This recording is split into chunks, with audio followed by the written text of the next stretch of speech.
Donc voici quelques autres règles qui traitent plus à fond de la même matière du discernement des esprits.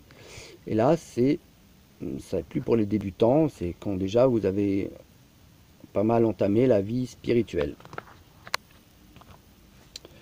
Donc, quand le démon tente sous apparence de bien. Première règle.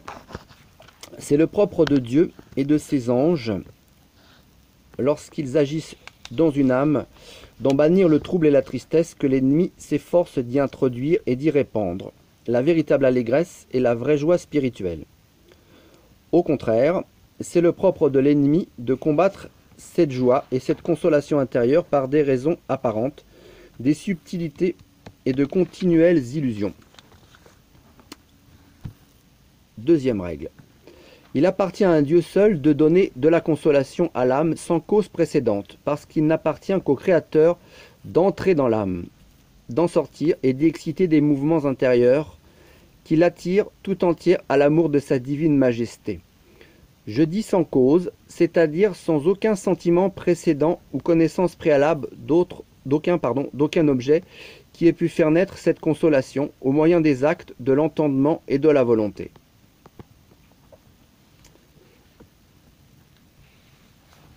Troisième règle. Lorsqu'une cause a précédé la consolation, le bon et le mauvais ange peuvent également en être l'auteur. Mais leur fin est bien différente. Le bon ange a toujours en vue le profit de l'âme qu'il désire voir croître en grâce et monter de vertu en vertu. Le mauvais ange, au contraire, veut toujours arrêter ses progrès dans le bien pour l'attirer enfin à ses intentions coupables et perverses. Quatrième règle. C'est le propre de l'ange mauvais, lorsqu'il se transforme en ange de lumière, Lucifer on l'appelle l'ange de lumière, d'entrer d'abord dans les sentiments de l'âme pieuse et de finir par lui inspirer les siens propres. Ainsi il commence par suggérer à cette âme des pensées bonnes et saintes, conformes à ses dispositions vertueuses, mais bientôt, peu à peu, il tâche de l'attirer dans ses pièges secrets et de la faire consentir à ses coupables desseins. Lucifer, on l'appelle le porteur de lumière, l'ange de lumière. Il a été déchu de toute grâce, mais il garde sa nature angélique.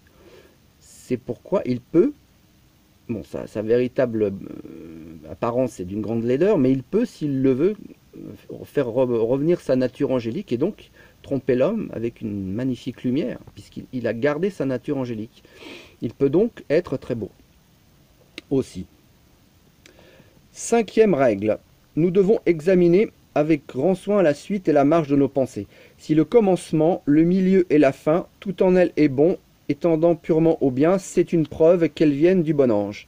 Mais si dans la suite des pensées, c'est intéressant ça, c'est bien, qui nous sont suggérées, il finit par s'y rencontrer quelque chose de mauvais ou de dissipant ou de moins bon que ce que nous étions proposés de faire, ou si ces pensées affaiblissent notre âme, l'inquiètent, la troublent en lui ôtant la paix, la tranquillité dont elle jouissait d'abord, c'est une marque évidente qu'elle procède du mauvais esprit, ennemi de notre avancement et de notre salut éternel. Sixième règle.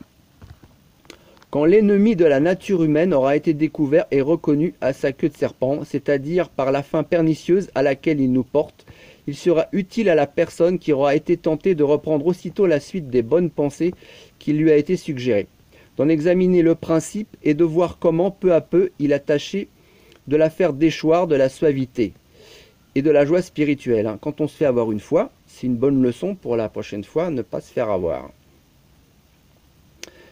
Il a tâché de lui faire déchoir de la suavité, de la joie spirituelle dans laquelle elle était, jusqu'à l'amener à sa fin dépravée.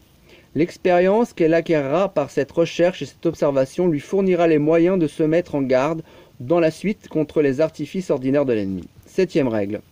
Le bon ange a coutume de toucher doucement, légèrement et suavement l'âme de ceux qui font chaque jour des progrès dans la vertu. C'est pour ainsi dire une goutte d'eau qui pénètre une éponge. Le mauvais ange, au contraire, la touche durement, avec bruit et agitation, comme l'eau qui tombe sur une pierre. Quant à ceux qui vont de mal en pis, les mêmes esprits agissent sur eux d'une manière tout opposée. La cause de cette diversité est dans la disposition même de l'âme qui est contraire ou semblable à la leur. Si elle est contraire, ils entrent avec bruit et commotion. On sent facilement leur présence. Si elle est semblable, ils entrent paisiblement et en silence, comme dans une maison qui leur appartient et dont la porte leur est ouverte. Si vous êtes possédé du démon, il va rentrer facilement. Si vous êtes saint, vous allez donner une forte opposition au démon, et le démon, il peut rentrer, mais en cassant la baraque. Donc c'est beaucoup plus dur pour lui. 8e règle. Lorsque la consolation spirituelle est sans cause qui l'est précédée, il est certain qu'elle est à l'abri de toute illusion, puisque comme nous l'avons dit dans la seconde de ces règles, elle ne peut venir que de Dieu, notre Seigneur. Cependant, la personne qui reçoit cette consolation doit apporter beaucoup d'attention et de vigilance à distinguer le temps même de la consolation du temps qui la suit immédiatement.